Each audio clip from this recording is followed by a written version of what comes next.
ایک کافر ہے عتبہ بن ابی وقاص، اس نے ایک طرف سے ہو کر پتھر اٹھایا اور آپ کو مارا زور سے۔ صحابہ کی نظریں تھی تلواروں پر، نیزوں پر، تیروں پر، وہ پتھر نظروں سے نکل گیا، لہذا وہ ان کے اندر کو چیرتا ہوا جا کر میرے نبی کے منہ پر یہاں لگا، اور اب سیدھا پیچھے ایسے گئے، پیچھے یوں، پیچھے ایک کھڈا تھا، وہ یہاں گردن میں لگا کنارہ، تو اب بے ہوش ہو گئے، دانت بھی ٹوٹ گئے،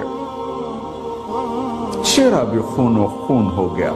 اب بے ہوش ہو کے یوں گر گئے۔ صحابہ نے سمجھا آپ شہید ہو گئے، تو سب نے زار و قطار رونا شروع کر دیا۔ تھوڑی دیر کے بعد آپ کو ہوش آیا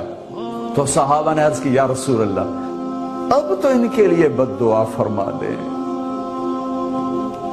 وہ نبیوں میں رحمت لقب پانے والا، مرادیں غریبوں کی برلانے والا، غریبوں کا والی، یتیموں کا مولا۔